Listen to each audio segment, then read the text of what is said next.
Okay, it is bang on 10 o'clock, so I think we may start, everybody. Just a reminder that this meeting is recorded and will be on the website afterwards, so just so people are aware of that. And hello to everybody on screen, good to see you all. Are you all here okay?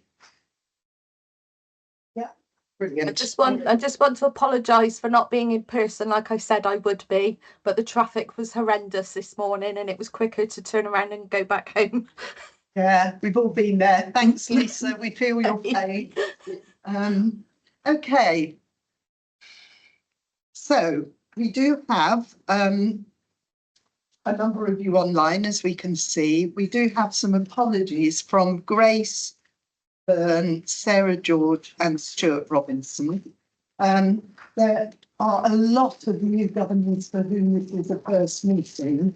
So James Lee Huey has been appointed since we last met as the new Huey appointee. And JJ, welcome. You are now one of our public governors for Bristol because one of the other governors stood down, and so you have kindly agreed to. Nice to meet you all. So very pleased to have you with us, JJ. And then we have a whole load of other new governors who've been with us at other meetings, but this is first full council meeting. So welcome to Carolyn, Phil, Paul, Robert, Chloe, David, other Paul, cousin Rennie, Rachel, Megan and Esther. Quite a collection of new faces. So great to have you all here. Are there any declarations of interest that anybody needs to raise in relation to today's agenda? Okay. Are there any questions from members that we need to be aware of? In which case we can move on to the minutes from the last meeting. So first of all, are there any amendments? I have put forward to item 14 on page 8. We are going to review the changes that you've made and we'd like you to approve based on the report. So this is about the trust constitution, yes? That's correct, yeah. Okay, so you've made some amendments which are now reflected in a document which we will be seeing again, or what's we can circulate it again from minutes last night. So yeah, we'll. Okay, so we can amend and recirculate. Hello, sorry I'm late. Whereas we've only just got going, we're on minutes. Thank you, Ben. Are there any other amendments that need to be made to the minutes? That extension on and there are a couple of actions on the action log. So the Theatres Efficiency Programme case study, there is going to be an update which the governance team are working on, so that action is ongoing. And also there was a request for a log of attendance of governors at regulatory meetings, and that is included in today's agenda. Are there any other points that people want to pick up as matter arising in the minutes? Oh, okay, in which case we'll move on to the report from there. So in front of you is the report which went to the public board meeting on the 8th of July, but I will add some verbal updates, things that happened since then. So as usual, you will see I've done a range of visits across both trusts, including both sets of volunteers I've spent time with now. I've only done UT at the paper, but I've also done UHBW as well, which was brilliant actually, because you know, meeting and greeting at A&E, people on the children's wards doing play with kids, you know, there's just loads of different things that volunteers are involved in. And got about 400 of them, and they're just incredible. So just wanted to acknowledge their work because it just makes such a difference to people using our services. I've also, as usual, been meeting with a wide range of partners. So I talked in the report about joint visit with Sirona to MVP services. Sirona chair is due to come here for a joint visit with me around UHBW next month. And meanwhile, I have sat on their interview panels for their chief executive, which happened also since this was written. They have made an appointment, and this is Joe Beer, who was the chief operating officer for the trust in Plymouth. So that was really announced publicly now, when she starts. But yeah, sitting on that panel, I was able to for what needs to be a priority in terms of no criteria to decide and those sorts of issues that are of particular significance. So I know that Joe is somebody with a pragmatic operation and experience, which I think would be helpful. So looking forward to that. Again, you'll see some other partnership meetings that I've held with all kinds of people actually. But one particular note is probably the event to support fundraising for Malvern Centre, which is Cheltenham's got one. They're around the country in different places, but we haven't got one in Bristol. What they do is provide a centre for people undergoing cancer treatment or their relatives or loved ones, where they can go and get kind of human support, really. So it might be counselling, it might be financial advice, it might be gentle exercise or massage. It might just be somewhere where you can go for a tearful cup of tea. So we're going to have one of those, hopefully, and spend loads of anyway up the hill there. But it was great to be able to go and support that event.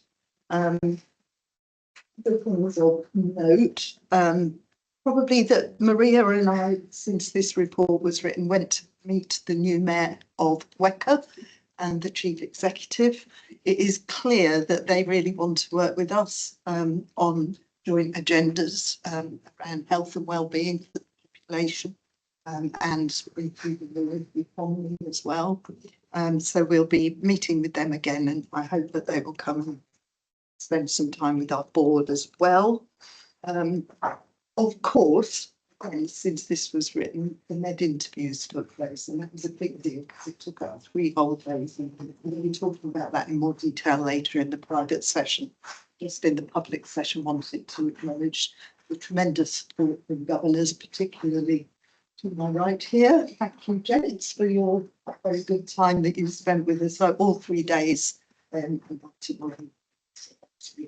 Several of you will see involved in focus groups, so really appreciate it. We had some amazing people with us as well. You all worked together really well. Yeah, it was great effort all round. So we'll come to in more detail later. So I just wanted to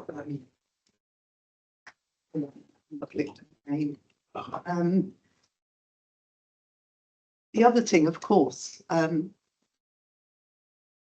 the other thing I would like to just mention is some of the work I'm doing nationally. And so I am now on the University Hospitals Association.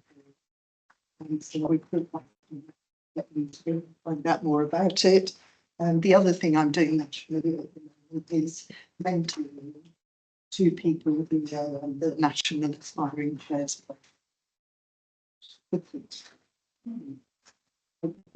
Next generation of chairs. And so that's it from me, but also you'll see in there reports from the 2 vice chairs on what they have been up to as well. I'm very happy to take any questions. Chloe. Thank you very much, Ingrid. It was really great to see all the work you've been doing, particularly with sort of connecting with our partners, and also the verbal updates are really, really helpful. This is actually more of a format question. I found this really useful, the written list, but it is a bit of a written list. And looking at the other reports we've received, they give a little bit more background context. So met with so-and-so, discuss this particular issue. Speaking as a new governor, it would be really, really helpful to get a little bit more of the context or perhaps the conclusions. We obviously had a meeting last week on no criteria to resign. Yeah. Was that discussed? Any of these meetings? Was that helpful to share? That can be shared. I am conscious some of it may not be able to be shared in the campaign. So thank you so much in the verbal updates. But is there any problem? More of a narrative. A little bit more. I don't want loads more to read, but and Ben's report, I think, is a perfect balance. Not to flatter you too much, Ben, of what I did and what that meant. Sure, Thank you. your point is well made, where it's possible to do it in a public domain like this, because obviously some of it isn't really meant for public consumption, but I'll pick up that point. Thank you. Can I ask a quick question? And I should know this, and I don't know. I've never known it. I'm sorry. What area does Serona cover? BNSSG. I assumed it was that. I just wanted to check. Thank you. Adults and children. Is it? And mental health as well? No, No. they do some learning disability, but not mental health. That's AWP. I assumed it was that. Yeah. Share something with you. I don't know if it's for now or outside meeting, but an experience that my son had using A&E here last week. He's got a bit of a health issue, and he had a dog bit him on his foot, basically nearly went through. So he came down, was triaged. And he said to the receptionist, "Can I sit outside? Because I just can't cope with being here with all these people." First of all, she said, "No, you can't." And then he started to have a bit of a wobble. And she said, "Yes, you can." And then finally, when they called him in, he was put into a cubicle. And the nurses outside were laughing about him, actually mentioning his name, because of how silly he was to walk there outside, and the fact that they called him several times.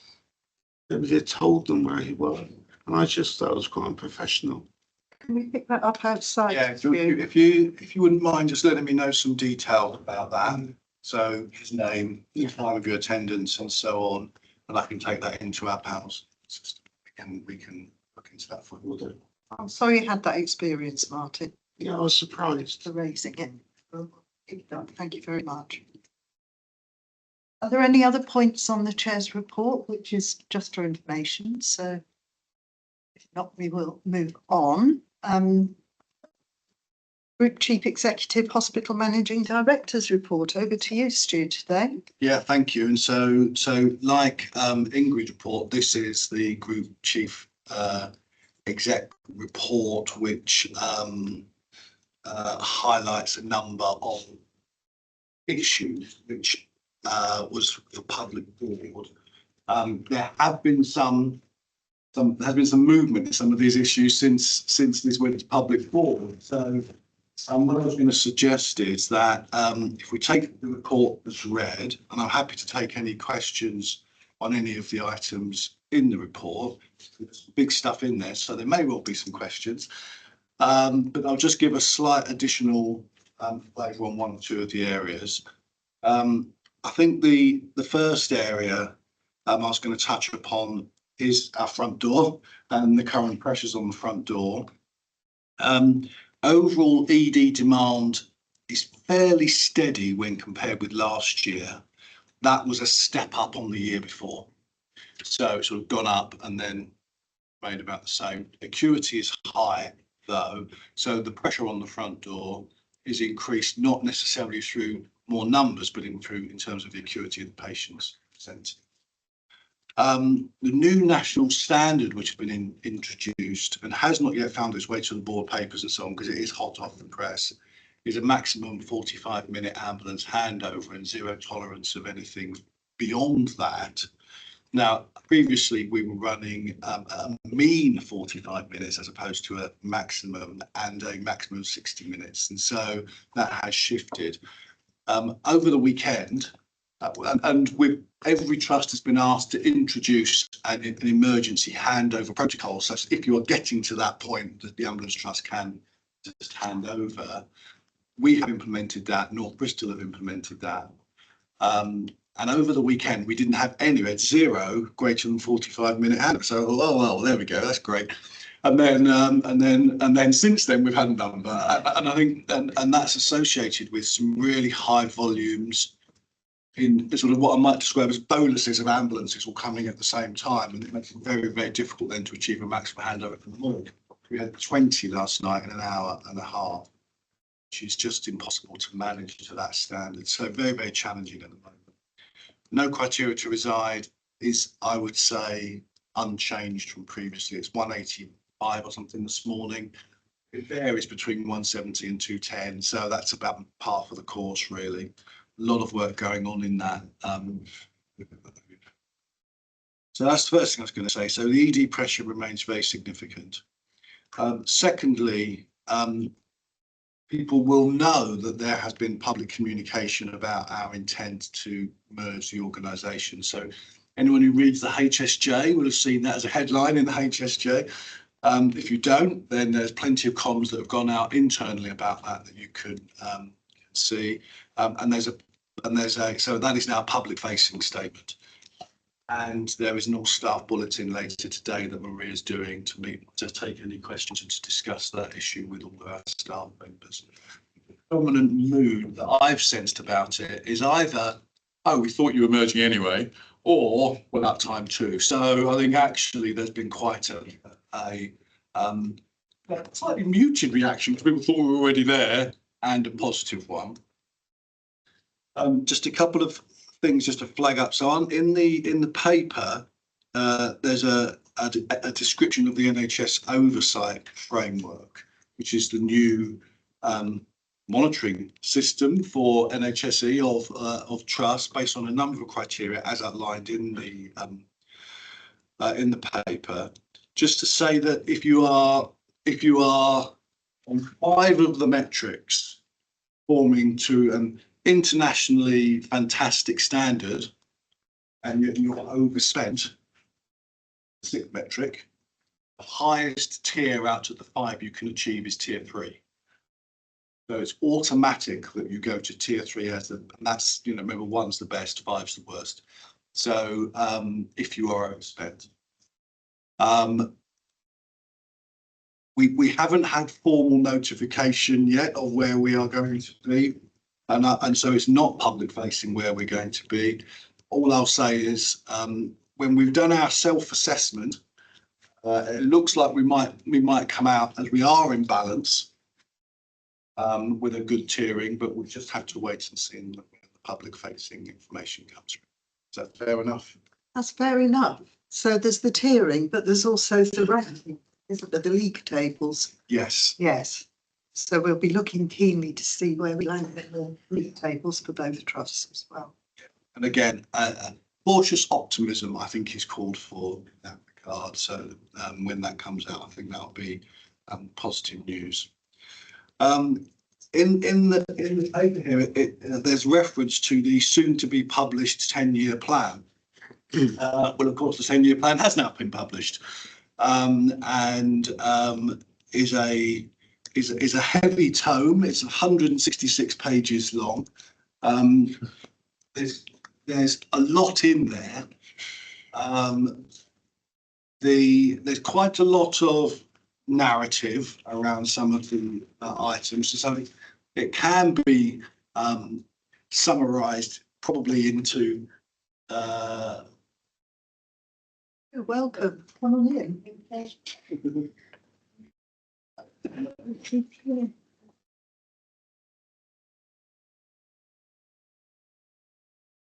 So comfortable.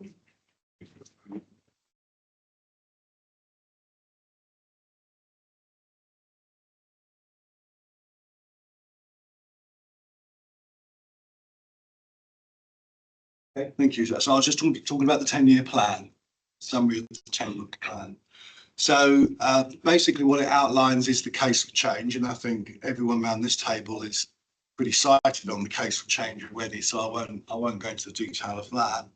It talks about the 3 major shifts that we've all recognised, so from hospital to community, from analog to digital and from treatment to prevention. In hospital to community, there's a very strong emphasis on the delivery of neighbourhoods and neighbourhood health.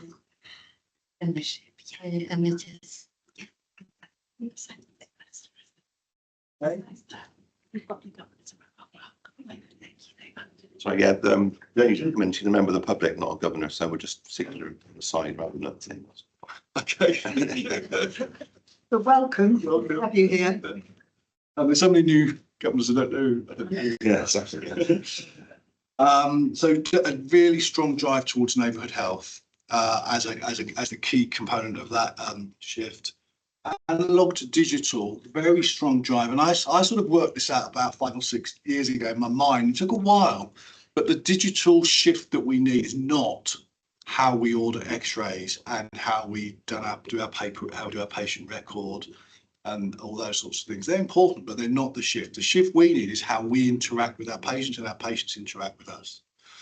So, and that's about the NHS app, about how you book appointments, how you change appointments, how you get your results, and all these things to be done in a digital way rather than paper or not at all. And that's actually, I think, the big shift. And from treatment to prevention, a lot about primary prevention, so obesity, tobacco, etc. A lot of genomics and vaccination. But for us, of course, a lot about the secondary prevention work we do, every contact counting and using our opportunity when we meet people to support them with their overall preventative situation. There's 6 piloted work streams going to be taken to look at the delivery of the 10-year plan: neighbourhoods, money, quality, workforce, the NHS apps, so the digital component, and one about the oversight model, like that framework I just mentioned. So all those things are now going to be piloted, and we're going to be putting ourselves forward to pilot some of those as best we can. So that's now in play. I gave a summary at the One City meeting actually in the morning, and people were really interested. So the police and education and the council, they really wanted to know. So I think this is quite a big deal, really. I think that will come online over the next 10 years. And of course, it is a 10-year plan, not a 10-month plan. So there is quite a few things which aren't going to happen today. It is happening over the next 10 years. So that's all I was going to say, and then take any questions on any of the issues if anyone had any questions. Thank you. Oh, loads. Here we go. So, sorry, I need to remind myself of names. Robert. Hi. Yeah, I'll add to the reading. Move these out of the way. It was just a quick one. You mentioned that pressures on the front door being increasing due to increased acuity, as you said. But can you bring that to life a little bit with some real examples that like illustrate to us what that means?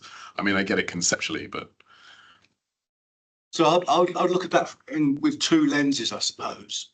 One is the fact that as our population gets older, sicker, that patients are increasingly presenting with frailty alongside morbidities.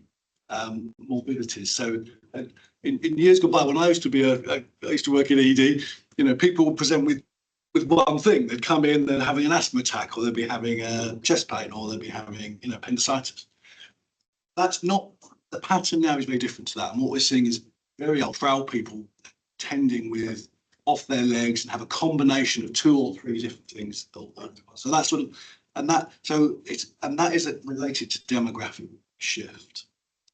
The second thing is they're having a number of really sort of high profile events which have resulted in really high degrees of pressure internally, which may not be so public facing.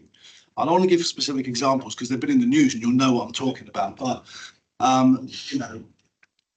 all you have to look at is the news about the Somerset coach crash and the number of helicopters that were landing. That has a very significant knock-on effect to our ability, when we have big high-profile issues like that. So that was the second thing I was referring to. Okay, brilliant. Thank you. Bill, next. Talking about the digital to analog to digital, I've had personal experience. I've just had my hand repaired. So I didn't catch that. So I've had my hand repaired. I've had a solar stick joint put in my knuckle. One of the things that was stated by the consultant was the fact that I was seen here in the BRI, but actually had the operation done in Southmead.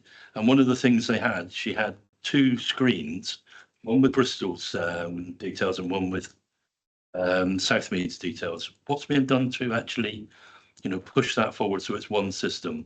And I know that, there is work going on, but there is no confidence from the consultant that that's going to happen. And I think that is a very poor thing with everything that's going on with the NHS app. And the NHS app mustn't take priority over stuff that is actually there for the patient. So, well, a great question, and one which really highlights why we formed a group and then why we're going to merge, or why we might merge. The point is we are on an aligned digital pathway, so you're right about that. There is a time frame associated with that, but it's not instantaneous, because as the organisations have chosen to come together, we have, for example, a number of digital contracts for different digital suppliers, which may run for 5 years on this site and 3 years on this site, and they don't end at the same time. And so our ability to convert to a single solution that works on one computer and doesn't require 2 requires a lot of those things to align and then be delivered going forward once those contracts we've been able to get those contracts to the same point. So, for example, the big one, the patient record one, we have to extend the UHBW one so it aligns with the termination data MBT, and then we can go with a single solution for both sides. Now, so that's in train, but the delay is those contractual managements and so on. Having said what I said about the NHS app and the fact that the big thing for me is our interaction with people, what I can't get away from is the fact that at the same time our digital infrastructure needs a lot of investment. So actually, of the 10 years, the first 2 or 3 years aren't going to be about the app and so on. They're going to be about the Wi-Fi and the servers and the electrics and the patient record unification and all those types of things, because that's the foundation that then allows us to go into that space. The board has created a digital committee now, which is actually meeting as we speak, I think, to give real focus to this work, because it is so important, both in terms of the here and now, as you say, and the clinical reality, but also, the vision for the future, different ways of working, power in your pocket, or whatever the phrase has been, doctor in your pocket, that have been talked about as well. But thank you. Paul, I think you were next, and then Ben wanted to come in. I'll come to you after.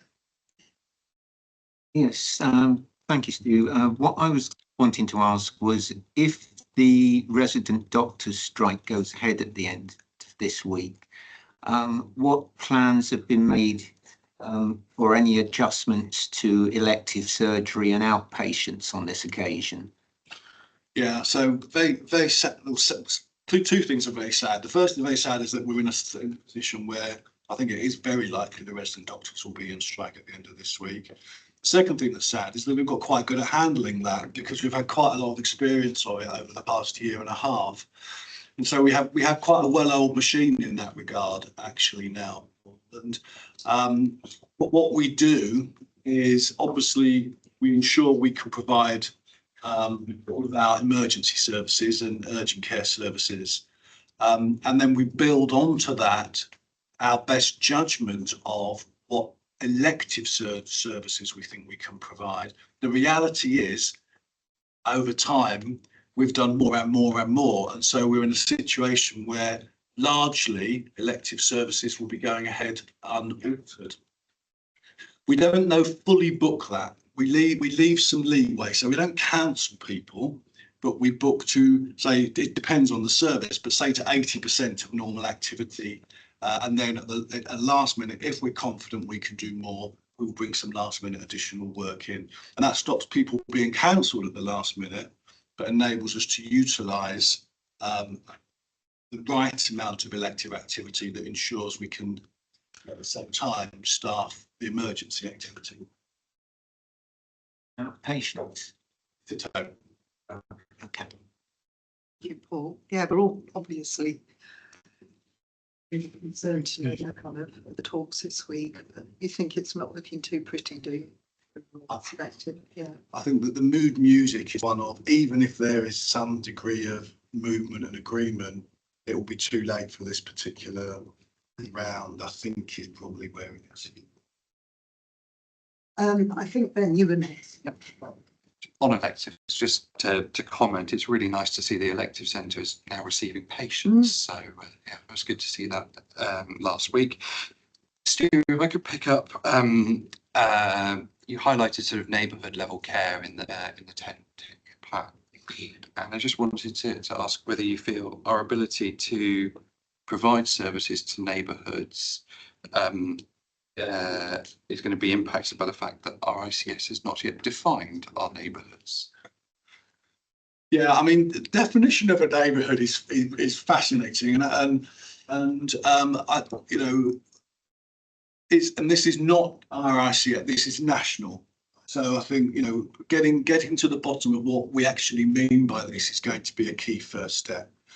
You know, I think it's fairly straightforward to pick up a map and draw some lines on it and say, there you go, there's your neighbourhood. How that transmogrifies into reality on the ground is very different. And if you looked at, I know, hard to reach communities that might span geographic boundaries, or if you looked at something like the homeless population, how do you define the geography of the homeless population? You know, so I think there's a lot of work to be done on what we actually do mean by that. But we're not alone. That's everywhere. Number one. And of course, the work that is being done right now, the first question on the list that they've tried to answer is, and what do we mean by, what's the question we're trying to answer here? So it's a little bit broader than how do we define a neighbourhood, but it is in fact a step back from that and what we're trying to solve. And I think that's a very appropriate way to do it, and that work has been done and presented now at ICS level. So a lot of work to be done, no question. It's really, with all of the turmoil in ICS land, challenges facing primary care, a new, you know, the Sirona challenges that have been well documented, although have of course now started to resolve that with the appointment of a new chief executive officer. It's really clear that organisations like our own, which are touchwood in a more stable situation and taking things forward, I think do have to take some form of leadership in this space. Even if, you know, what that means, I don't know, because we haven't defined that, but we've got to be alongside our partners in delivering this. It's not something we can just step back from. How that's going to pan out, I don't currently know. Space in short. David, I think it was you, and then Janice, I've seen you on the screen there as well. Thank you. I'd like to make 2 points about the preceding questions. One of which is that the Electoral Commission is currently undertaking a boundary review of Bristol. So it'd be really good to align whatever neighbourhood boundaries you're discussing to what the Electoral Commission is trying to define with Bristol, because that will save a lot of complication for both politicians and your good selves about what areas demarc by what. The other thing is that I'm really appreciative of the fact you're setting up a digital board, but I really like that to be reporting regularly into the governors board so that we can monitor progress on this, because it's a very important aspect in terms of how things actually work, and we need to be able to be reactive to that, please. The digital committee does already, because it's met once before today, reports into the public board, and when necessary, because there will be contractual issues and that sort of thing, it will report into private board occasionally as well. We can also add it to one of the governor focus groups, so where we have a committee chair coming for quality and people and audit, we could potentially add in digital as well. So we've got it on our list, we're just seeing how it sort of progresses. So as for other committees then. Excellent. Does that work? Did you say you had another point before I go to Janet? I made 2 points about the electoral. About the electoral one. Great, thank you. Janice, over to you. Yeah, thanks, Ingrid. Stuart, thanks very much for your report. This is going to sound like a criticism, not of you. It's not meant to be a criticism. It's more an expression of frustration, which I have a feeling other governors feel as well. Right from the beginning of the the work towards the group modelling, we kept saying, well, why don't you just merge? And we were basically told, no, we're not merging. So we spent a lot of time on the group model, and I just wish we'd just gone for merger in the first place. And I know you've undoubtedly loads of reasons why not, but there must have been a lot of money spent with Teneo. That's who they are, isn't it? The third-party consultants, which kind of to me now seems like a waste. Do we have any idea how much we've spent with them? And presumably they're going to help with the merger. That's fine, but I just, as I say, I just feel very frustrated over that issue that we didn't go earlier. Thanks very much, Stu. Could I respond to that, Janice? Because I totally get it. And in fact, when Stu was saying about the response to the communications last week, that point was made by others as well. You know, why didn't you just get on with this earlier and that kind of thing? This isn't just about mechanics, it's also about culture, trust, relationships. If you look back 18 months, I don't think that the two boards were yet ready in those sorts of respects, the kind of soft stuff that would make a merger work. Over the year or so that we have been much more spending time jointly in group boards, group development sessions with the two boards together.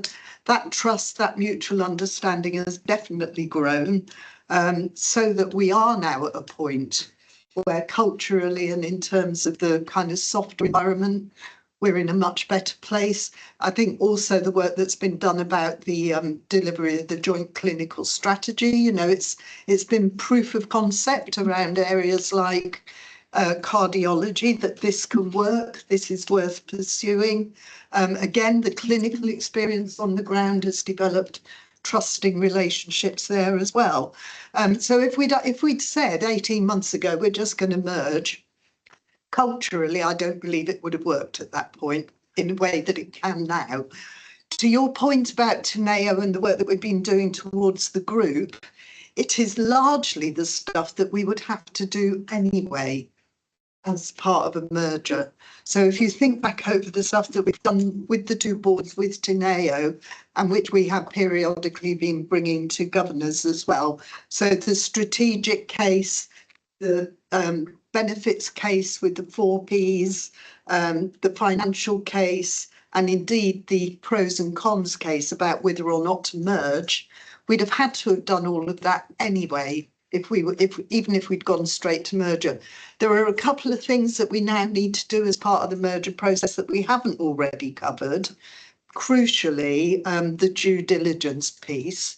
But actually, because we now know one another so well as two boards and as two trusts, that's going to be dead easy for us. We know each other really well, you know, so we're not anticipating any surprises, if you like, out of the due diligence. So the time and the money that has been spent with Teneo actually is just going to save us time through the merger process, because we will have done 90% of it. What we now need, though, is for the regulators in the shape of NHS England to do their assurance of the process, and that's what we're kicking off right now. So, for example, I've got an interview next week with them. Ben's got an interview coming up with them. Executives will be seeing them in August. So it's beginning to happen. Sorry, Ingrid, I just want to say thank you very much for that answer. I really wanted you to say that out loud, because I understand, because I thought you were probably going to say something along those lines, that you need to bring hearts and minds with you and all the other stuff. Absolutely get it. But I felt I had to ask the question because of the sense of frustration in some quarters. So thank you very much for that answer. Thanks, Ingrid. Thank you, Janice, and thanks for the question. Is there anything else on Stu's report? Because the next item is governor questions, so we might as well just keep going if there is anything else that people would want to raise, either from that report or from the public board. James, hello James, and welcome. Thank you. Hi colleagues. Yeah, Stuart, I just want to pick up the 10-year plan stuff, and I know it's fairly early days in terms of absorption, but there's also some fairly early, well, promises, I suppose, in there around. I was particularly struck around the AI bit, chapter 7 or 6 or whatever it is, I can't remember, around workforce development. And there's promise of a new 10-year workforce plan coming out later on this year. I don't know the publication date schedule for that. But there's also stuff around mandatory training there, and a promise of a completely new about mandatory training. Mandatory training of all staff, and there's quite derisory comments about the necessity of mandatory training and saying that there's going to be complete overhaul and reform of that by April next year, which seems quite pressing. And I just wonder whether we're in any more fit state to know about what that might look like and how that's going to be implemented with a kind of 6-7 month lead in time.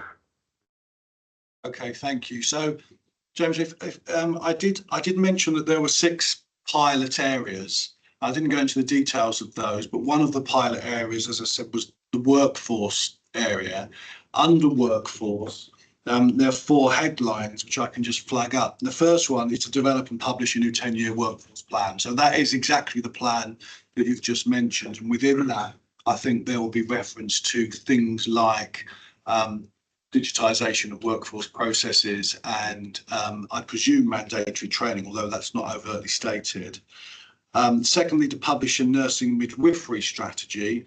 Thirdly, to improve staff experience and manage industrial, I presume, prevent industrial action. So change that dial. And lastly, an alignment which currently exists at organisational level, but I don't think it exists much beyond that, which is alignment of our operational plan with our quality plan and our financial plan and our workforce plan. Because I think it wouldn't be an unfair criticism that some people might think those things are not necessarily aligned outside of organisational level. The AI piece, I think, is going to take a little bit longer than that time frame that you just mentioned, because, of course, as I said, the first step in a lot of that is that infrastructure development, which you know, we can have as much AI as we like. If our computers don't work when you turn them on, it's not going to actually deliver. So there's definitely, I think, still the first 3 years probably of the 10-year plan is going to be mainly focused on operational delivery, and very specifically within that elective delivery, financial balance, and those infrastructure and capital investment changes that are required to get the pieces in play to do the next step. Did that answer your question, James? Oh, mandatory training. Mandatory training. I mean, it's a tricky one. It's a bit of an old chestnut, isn't it? And for years and years, everyone's saying, "Oh, why do I have to do fire training every 3 years?" Well, I think we've shown why you have to do fire training. And in fact, you know, as I was heading up to St Michael's the other week when the roof was on fire with my chief operating officer, I was sitting there, I was walking up the cardiac hill thinking to myself, thank God we have just spent the last year doing evacuation trials and getting absolutely aligned for that very specific building. If we hadn't done that, I would have been in a much less comfortable position. It wasn't comfortable, but I'd have been absolutely beside myself. So I think there's a sort of, there is an issue about mandatory training not being important until it suddenly becomes important. And so whilst I absolutely welcome the view, we don't want people doing stuff they don't need. At the same time, we mustn't forget why we do some of it. I'm not actually cited on any specific time frame or output from the work you've just alluded to. And the mentions of the reform of mandatory training do come back a lot. Do come out a lot. The specifics I haven't yet seen. I think there was I just saw something flash on chat. Lisa, was I just put in it surprised me, to be honest, when I read it, because, you know, mandatory training takes years and years of accumulation of what is required, what is current, what remains current, and what needs to be updated. And then to have in a published report of the consequences it will steer planning and finances on a macro scale for the next 10 years, that we're going to change something by April 26, the entire mandatory training suite, seemed unusual for me. So I'm not disagreeing that it's absolutely essential. I'm just wondering, is that realistic? I think there's a lot in the 10-year plan that question could be said on how realistic is this specific thing. But time will tell, I suppose. I mean, on the other hand, you know, getting our paediatricians to spend a lot of time doing their sort of elderly frailty dementia update does seem to be slightly unnecessary. So there are I think there's definitely things we can do to streamline it. I can see John wants to come in, and then Janice. Thank you. If we're talking about the 10-year plan, I've dipped into the thicker version. The synopsis, the shorter version, I suspect, leaves out a lot of the detail. And I may or may not be right in this, and I've got to read it again.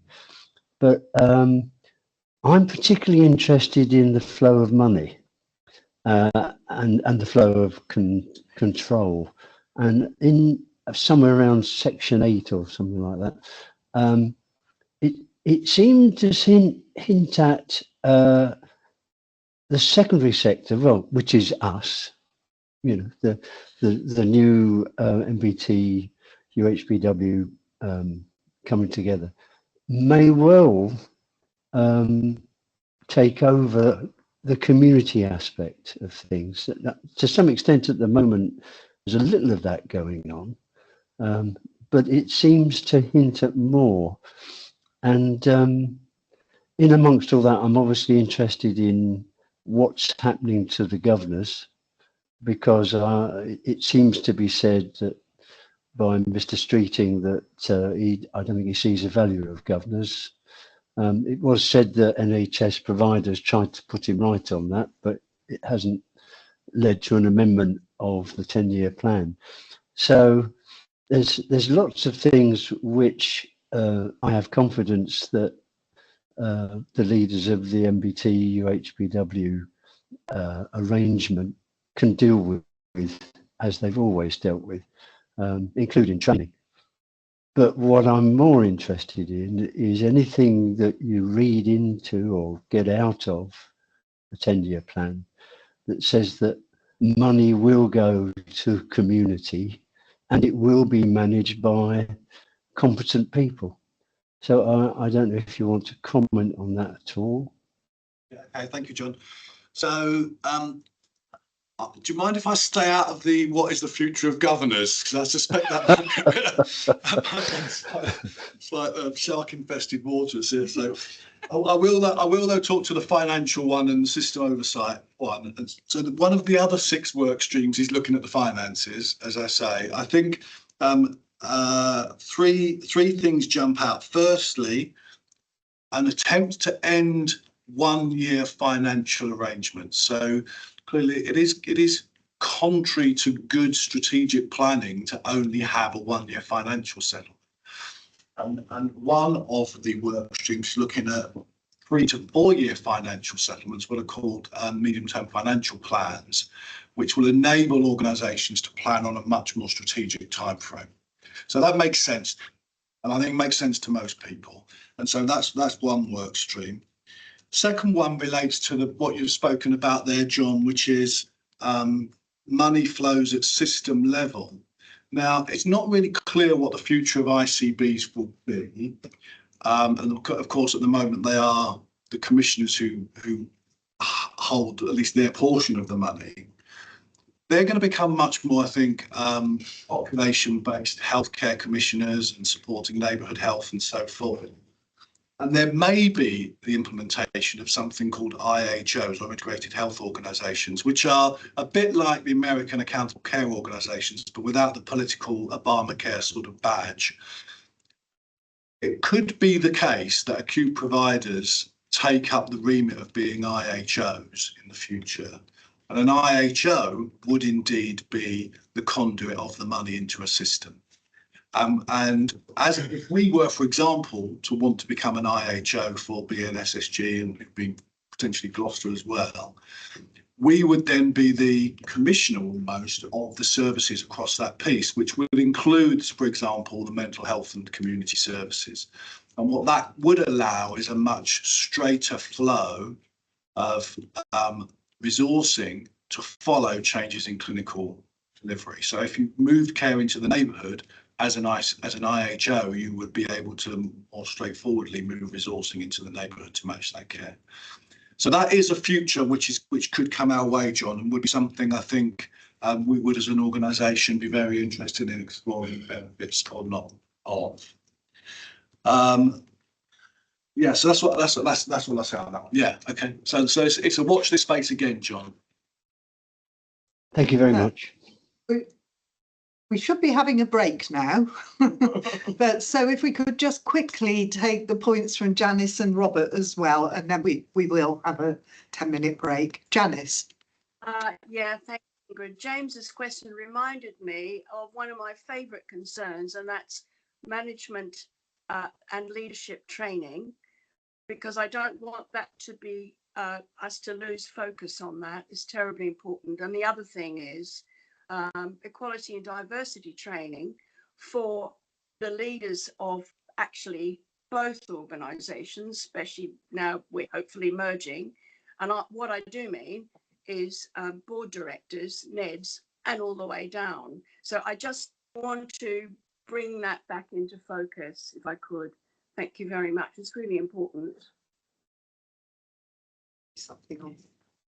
Janice, I think you've raised this point in writing before, haven't you, about EDI training and the boards?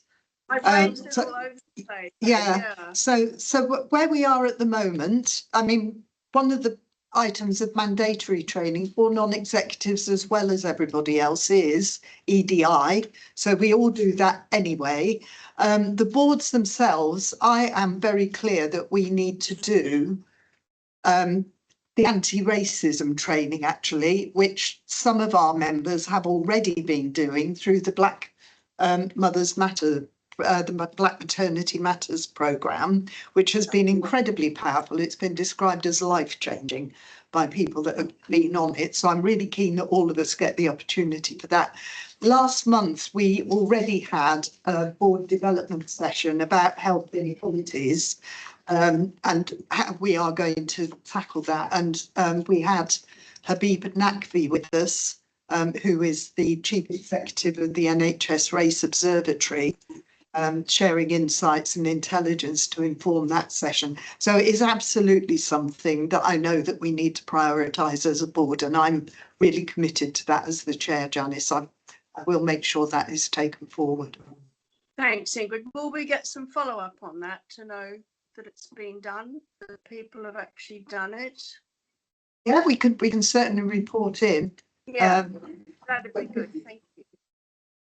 Okay, and finally, Robert. Yeah, it's going to be quick. So Janice had two questions. There was one about EDI and there was one about the management training. Oh, management training. Yeah, sorry, Janice, go ahead.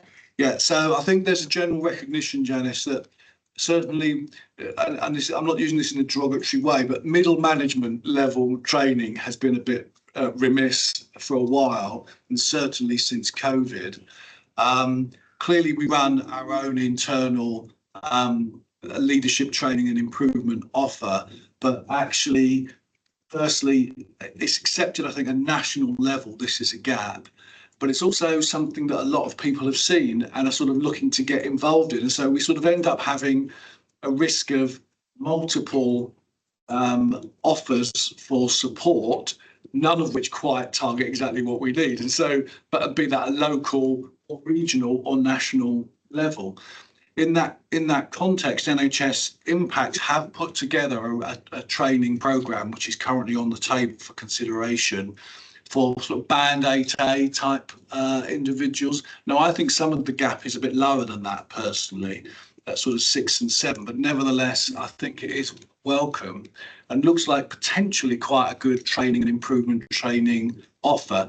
So we're currently, and that will be a national thing. So that's across the board, every region, every service, a number of days training for individuals coming into those sorts of bands. So that's, again, I'm sorry, but it's again a bit of a watch this space because that's hot off the press in the last week or so. In going into something that's been quite confused in terms of that regional offer or national offer. So we just need to dig the bones out of that a bit and see exactly how we want to interact with that. But the fact of the case is that it is recognised as a gap and we are trying to do some things about it, not just locally, but at national level. Thanks, Stuart. That's absolutely brilliant. And one of the points I have made in the past is that nobody should be promoted to a management post until they've done management leadership training. That's the point I've been making for ages. But thank you for that. That's really reassuring. Thank you. I'll have to do something. Yeah, I'll be quick. It's regarding the training. I will always recommend that it should be done on a regular basis because laws, equipment and everything else changes over time. So a refresher is always good for everybody to do that, including data protection, which is important as well. I got to do that every year to do my work. So I got to go through health and safety, require evacuations and stuff if I'm in buildings and so on, and data protection. So with the staff wise, it's just a way of saying, look, it's just a good way of keeping up with the law and the changes and actually updating yourself for new equipment. And also it refreshes everything as well, so it keeps it fresh. The other thing I want to say is with the merger, everything that's going on, it's just happening so quick and all the information coming in so quick. Bear in mind there's staff going to be involved in all this. So I want you to make sure that you are aware to keep the staff that may be losing their jobs or may have to move on informed and up to date on a regular basis, because I'm sure there'll be quite a few people a bit concerned about that with the merger going forward. Thank you. There is an intranet with frequently asked questions on it that anybody in the two organisations can access, and there are regular town hall meetings and all those sorts of things being planned. And you said, Stu, there's one today. Yeah, so that's updated. But yeah, you're absolutely right, that dialogue. And I was speaking to Maria just this morning, who is in really regular contact with union leaders as well. So anything you want to say? No, let's do that. Should we pause for a break? Let's move on then to the next item, which relates to the changes to the Constitution. And I am going to hand over to Mark to take us through the item. Thank you, Mark. Thanks, Ingrid. So these are fairly minor changes proposed to the Constitution, just to tidy it up really in terms of the recent formation of the group, particularly the group, the appointment of the group executive and group NEDs, which we'll talk about later. So it's basically just tidying up some definitions in terms of the chair, chief executive, directors and non-exec directors, and also just adding in a definition for the trust management team, which is the team that you chairs, which is the senior the senior management team within the trust. They're not executives, but they're the group that manage the hospitals on a day-to-day basis. These changes went to board at its last public meeting and were recommended for approval. So they're here now just for your final approval before we can publish and make the changes. Happy to take any questions. Thank you.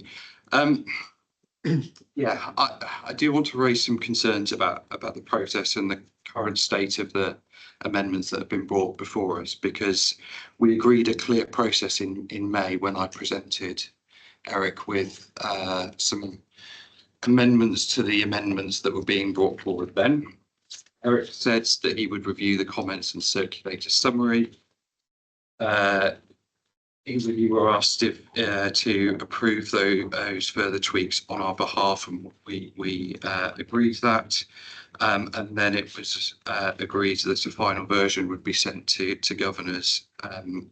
This hasn't been followed, and what I've noticed reading through the Constitution and the track changes we've been presented with today, some of the points that I raised have been addressed, but they're not marked as changes. So I don't think anyone here would have picked up on the changes that I put forward. most of the issues that I raised are still present, as in they've not been fixed. And yeah, as I said, we've not had that summary. And finally, there was an issue that was picked up at the board about the phrasing of the hospital management team, an inconsistency between the two organisations. It was acknowledged that that would be corrected, and from what I gather, public board, the constitution was approved as amended, but that amendment has not come to us today. That error is still there. So to be clear, I'm not trying to be difficult, but I want to get this process and the governance behind this right, because we're being asked to approve a constitutional document that we haven't seen, or everyone else around the table hasn't seen all the changes. And we haven't had the assurance that the previous feedback was acted on. And I do feel I have a duty to flag this. So in terms of process, I don't know what to do here, but I don't feel I can support this at the moment until we pause and ask for a corrected version to come to us. Okay, thanks, Ben. I mean, I haven't seen those amendments that you've discussed with Eric. Obviously, Eric's not here at the moment, so that's obviously been a gap in the process, which I wasn't aware of. So obviously, those changes haven't been brought through to this document, so apologies for that. In terms of the amendment that was made at the board, that is reflected in this document. So the original term in the constitution was hospital management team or hospital management group, I believe. And that's been amended to trust management team. Correct. So that was the amendment that was made before. That has been reflected, but as you say, the other stuff you're talking about following the last meeting of the governors hasn't been brought through, so we'll have to pick that up. I would suggest we either improve the document as it is now, or if you would prefer, we can defer it to the next meeting and pick up all these issues that you've just raised and sort it out then. I'll be in favour to defer. Chloe, did you want to come in? One of the points, and so I would support what Ben said, this is new to me, but I would also prefer to defer. But one of the points I did notice, and now I'm on a different page and convene, is that actually 1.92, it says in the paper it's been changed to, I think, trust management trust, but in the track changes version, it still says hospital management trust. And then just in terms of glancing through, there's a few other things I noticed, including that at 1.53, it says the governor, the he, him. Which is a little bit of a problem for me. So I would really like the chance to look at it and to see the amendments that Ben proposed and any summary associated with that. Thank you. It's a big document, and a sort of a week to look at it is not long, especially if we don't know the history. Janice, I can see your hand up. Yeah, I absolutely agree. We should defer this. I'm sorry, I don't know. Was that Chloe who spoke Yes. last? Hi, Janice. Yeah, well said, Chloe, and thank you, Ben. So I absolutely would prefer to defer this decision to give us a chance to look at it properly. Thank you. And John?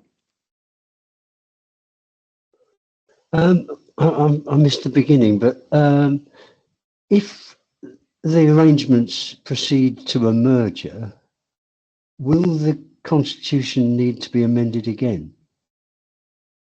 Yes. It will. Absolutely, yeah. Yeah. So it almost seems best to wait till we get to the end. There are some here and now things that we need to amend because of the formation of the group. So I think we do need to do something now-ish, taking on board the points that have been made. But we will need to review the constitution for the merger again. Yeah. So I know the formation of a group was announced publicly a while back, and I don't know why, but I got the impression that there were still things to bottom out. And so in a way, I got it in mind that we haven't fully bottomed out the group arrangement yet, because here we are talking about the constitution. I just see a lot of people spend a lot of time reading a document which is going to change yet again, and no doubt some of the references and titles and all sorts. I can understand what you're saying about there's a need for stuff, but you're in an interim position. Well, anyway, I've made my point, which is that it's going to change again. Thanks. Just ask a question on the constitution. Does it have to be at the public meeting or can it be taken outside and agreed? Be approved at this meeting or meeting of council of governors. So we would need to take it away from today, do the work that's been flagged, and then bring it back to you at a future date. We could do it virtually, potentially. That might work in terms of getting something agreed quickly, but given the concerns that have been raised, I don't want to gloss over that, but that will be a potential way to do it via email rather than convening a date. Would that be sensible? Because I presume any corrections would also need board approval as well. So you could, do two birds in one stone if it was done by virtually. So yes. Does that sound like an acceptable way forward? I think so, particularly given that we have nothing scheduled in August, and August is summer holidays. It will be difficult to convene a meeting at short notice. My preferred position is, please let's defer to get this right, but we can resolve it and approve it via email. Okay, so could I suggest then that Mark, yourself and Ben put your heads together to make sure, because there's clearly been a communication with Eric being away. So let's make sure that we got mutual understanding of what the deal was. Get the thing amended, circulate it via email or approval that way. Does that seem okay, everybody? Thank you. Thank you, Ben. And we'll go to you for your report now. Yeah. On a lighter note, everyone. So, thank you. I will take the report as read, but I would like to highlight a couple of things before I take questions. So, first of all, I think I'm going to speak for everyone, but I want to thank staff and all of our partners at the University of Bristol, the police, fire and ambulance services for responding so swiftly, professionally and diligently to the fire at St Michael's Hospital. So I hope I speak for everyone when I express my thanks there. The other items that has happened since the report, and I think is just worth highlighting. I'm very thankful to all of the colleagues around this table and those from our sister partners who joined our informal meeting on no criteria to reside. I think it was a really useful discussion, and I'm also very appreciative of the feedback that was provided to me afterwards, which I am collating and will be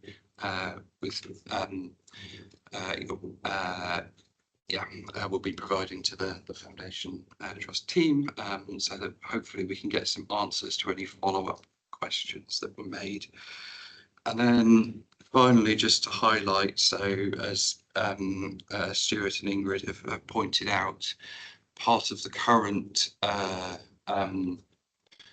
process in exploring this merger is I have a meeting scheduled with NHS England next Tuesday, and part of what is on that agenda is it's important to hear governors' views. So we do have an informal discussion after this meeting, but I would invite those who can't stay to get in touch with me so that I don't miss anything. And yeah, thank you very much. Happy to take questions if anyone has any. Up from Ben's report, John. Yes, there's about 4 things that pop up out of your report, Ben. One is you refer to the evolution of the governor's role. What does that mean? So context, that's when Ingrid and I have had our meetings, and we have discussed in the last couple of months how governors are going to be involved and how we can shape discussions and have that, you know, on a system-wide level. And so it's about getting that thinking and the experience that each of you bring to not just affect how our non-execs challenge at this trust, but across the entire group. That's a fair summary. So, So did that, what we've sorry. been talking about is in the light of the group and then the impending merger, we do need to do some sort of review and refresh of the way that governors operate to respond to that changing environment. That's all. So, for example, Ben has suggested as a possibility, and we won't talk about it today, but, we will come back to it, that maybe we ought to have nominated staff governors from MBT for a period so that during the transaction phase, they have a voice around this table alongside all of you. So that's the sort of thing that we've been discussing informally. But, it's really early days and there isn't anything yet to bring to you as a proposal as such, but it's just flagging the sort of thing that we've been talking about. Right, I think it's useful for us to, the point of Ben's report is to bring up the very things that we're talking about with governors. I'm interested in the role of the governors in the interim and post, and I'm obviously keen that those things that are being kicked around may at least, come in front of us, even if somebody else hasn't decided yet. So that was one thing. Another one was the Kettering visit. That was interesting that you'd been to see one of them there. But did you come back with any thoughts from that, Ben?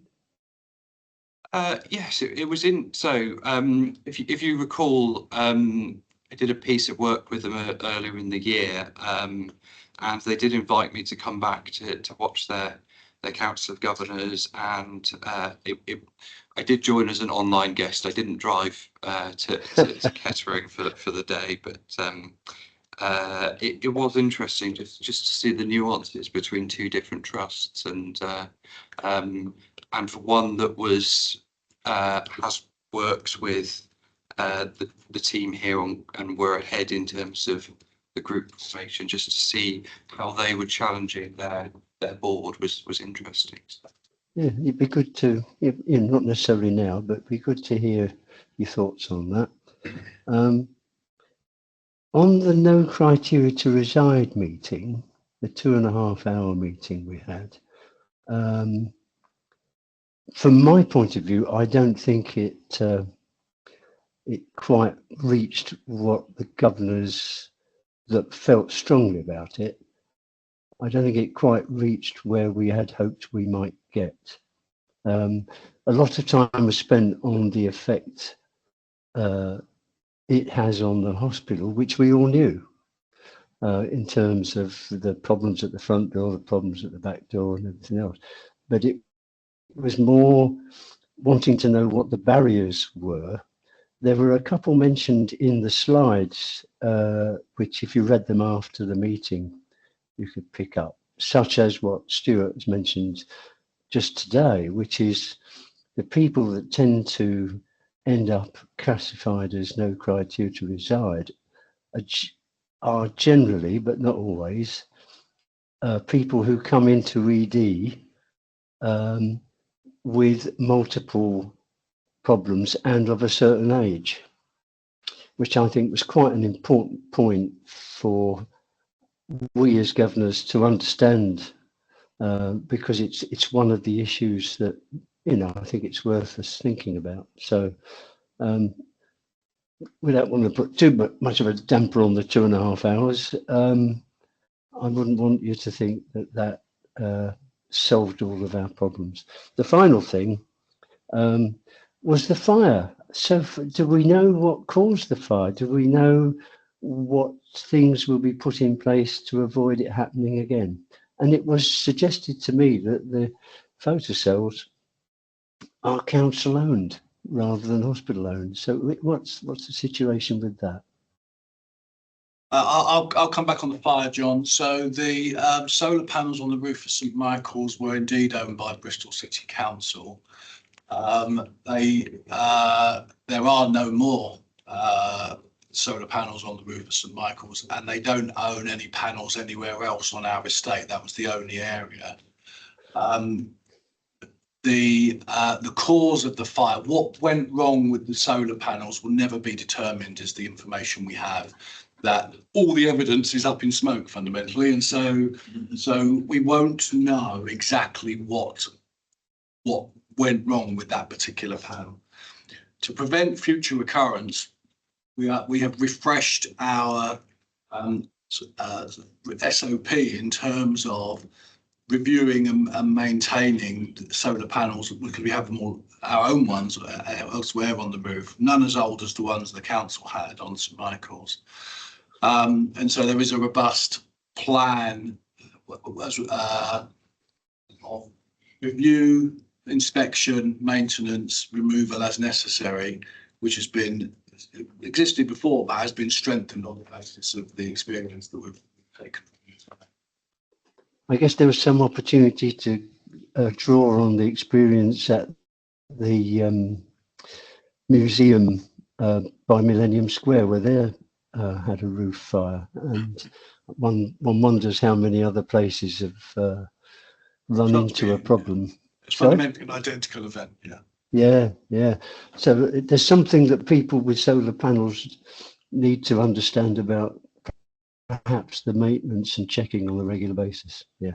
Okay. Thank you for that. Are we ready to move on to the next item, or is there anything else? Annabelle? Can I just quickly say, I think all the governors are joining with me to say thank you to Ben. He does a really thorough job as lead governor, and I know I appreciate it. I think everyone else appreciates it, and it seems a good point just to recognise that. Lots of thumbs up on screen as well, so good to hear. Thank you, Annabelle. Shall we move on to the Youth Involvement Group report? I don't know if Alia's here. Alia should be on the screen. Alia, there you are. Hello. Would you like to speak to the report? Yes. So I'd like to take it if read, if that's okay. But I'm happy to answer any questions if anyone has any. Okay, thank you. So I'm sure we will all have read it and noticed the main goals that the group had identified. Is there anything that anyone would like to pick up from the report, which is for note and information? John? Well, all I would like to say is it was a wonderful report, and it was great to be able to read it and to see what our young governors are doing. I was impressed. Thank you very much. Thank you. Thank you. I'm not seeing other hands, but I'm sure we'd all echo that. It's really important that we hear the voices of young people, because a lot of us are of a certain age around this table, myself included, most of all me probably. So it is really important, because so many of our services relate to young people, not just in the Children's Hospital, but elsewhere as well. So thank you, and thank you for the work that the group's doing, Alia. Thank you. Shall we move on then to the Governor and Membership Forward Look? And I'm going to hand over to Emily. So for the new governors, this report provides a summary to you on everything that you've been up to provide assurance that you have been fulfilling your statutory duties. We also look forward at your priorities between now and the next Council of Governors meetings, so that you can hear about what's going on. So today we do have an approval item to be made. So shortly I will ask a couple of people to leave there in a minute, and we'll also have to ask Paul to leave offline, but I'll come back to that in 1 second. So since the last Council of Governors meeting, which was in May, you've obviously had lots of focus group meetings. You've had a NED engagement session, which is your opportunity to talk to our non-executive directors. And we've also had one extraordinary nominations and appointments committee. As well as these meetings, you participated in the group non-executive director interviews, which Ingrid earlier, and you had your meeting with system partners to talk about the increasing levels of patients with no criteria to apply. Whilst we are on the subject of nominations and appointments committee, due to the terms of office for a number of governors ending, there are now vacancies on that membership for the committee. So please, may I ask Chloe and Phil to leave the meeting in the room whilst And Paul online, would you be able to leave the meeting and then rejoin once we, Rachel will let you know when we're ready. And James, you don't need to leave. You're okay to stay on the line. Okay. James to approve as an unopposed. Are we happy to approve James? Welcome back. We'll talk to you later. Thank you. Okay.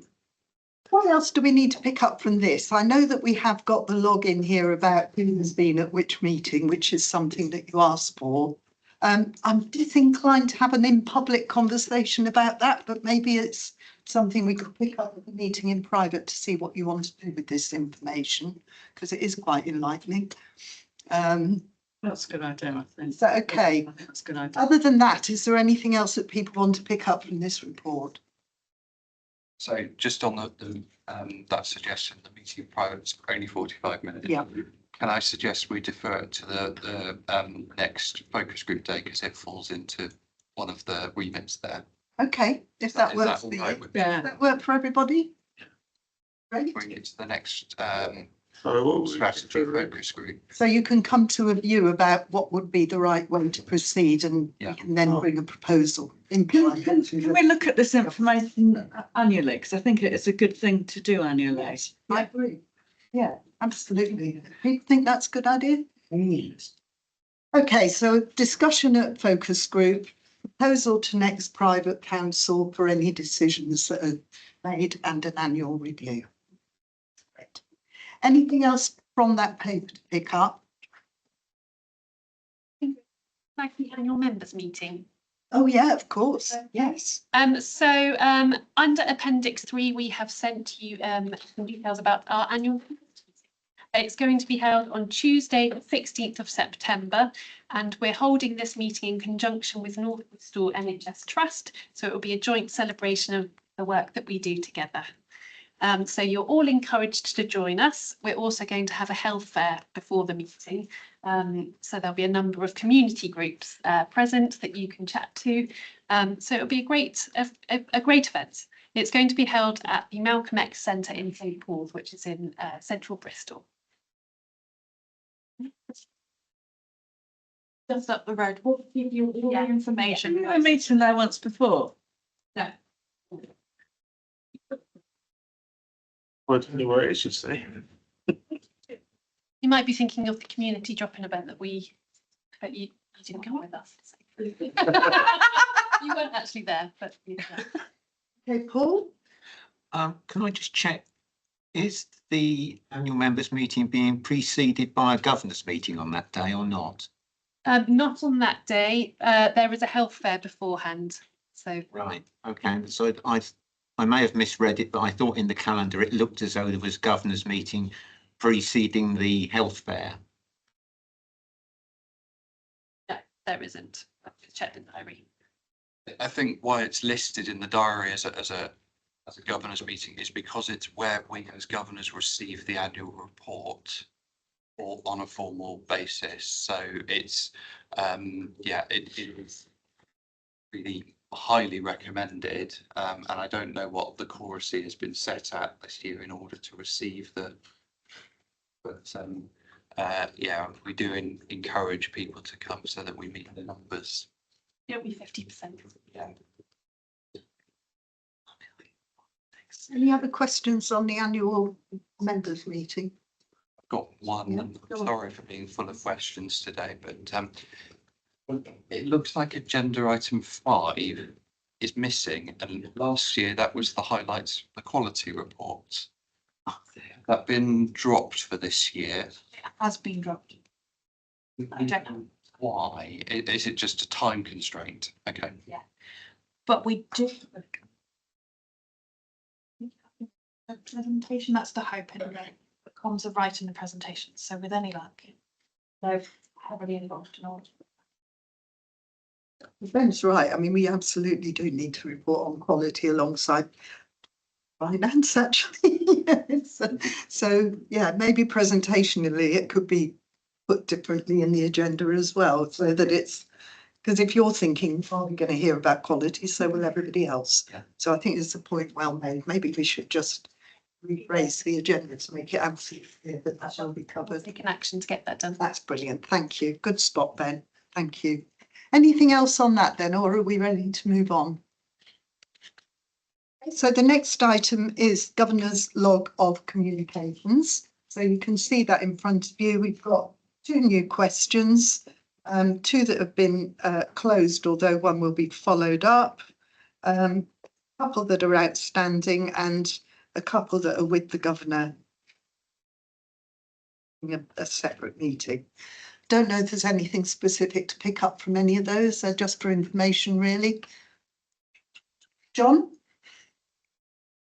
Yeah, I just wanted to say on the 2 relating to me, one is what I think of as Libby's question, which was to do with consent, and the other is to do with the car parking proposal. I think we're in a funny position because I don't really feel they're sitting with me yet, because Libby's question, there was an answer that came, but I didn't feel that it answered her question properly. The answer virtually said, we do everything possible for it to be done properly, but it happened. So it seems as to me that a better answer to the question would be at least saying that they could see that something had happened and that they were going to change the processes or review the processes or do something like that. And it didn't really say that. It just seemed as though, well, we do what we do, you know. And on the car park question, there were 3 parts to that particular question, one of which involved myself and Andy Jeans walking around the car park, which was I appreciated tremendously, but it would seem to me that we need a written answer so that the other governors have some idea about what the answers are to the 3 questions. So I don't really feel they're sitting with me at the moment, and I guess something may be happening. What has resulted is that I have put a proposal together, which I think will go to Andy Jeans and Neil. Is that right, Rachel? Yes, I Yeah. believe so. I need to run it through Mark and Emily. Or send it on to Andy Jeans. So I you're think- I don't- asking for a written response, and as I understand it then, John. I think that would be right. To the car parking one, and so maybe a response, when we have a response to your proposal, that would be the time when we could share that with governors as part of this log, or somewhere else, wherever seems appropriate. But that was only one of the 3 points. Yeah, in and then the original other thing question. was about what you called Libby's question around the consent issue, which is sitting, I believe, with Becky for a response. We're also waiting for a bit more data before we can finally respond to John. So John is aware of that. On which question? On which question? So this is On Libby's. the consent one. On the Yes, Yeah. that's right. Data as in. They ran an audit. I can't remember what it was called. But there was a consent audit completed. About internal audit. Yes, it Yeah, was. Ali Johnston did it, and was just, I'm due to talk to him on Friday about the results of that, which will then help to kind of shape the answers to. So that's the responsibility for that sits with Becky, yes. It does. Since CMO. Yes. Okay, so John, not sure if you caught that. Did you hear that? Yeah, So I think there's so. An internal audit, waiting for the outcome of the full data from that, and then you'll get a response. Yes, via and, Becky. and both Emily and Rachel are quite right. I am aware of it. It's all I'm. My point is, it's written awaiting governor's response, and I don't think we're there yet. I will give a response once the thing comes through. So if it records anything, it's still awaiting an answer.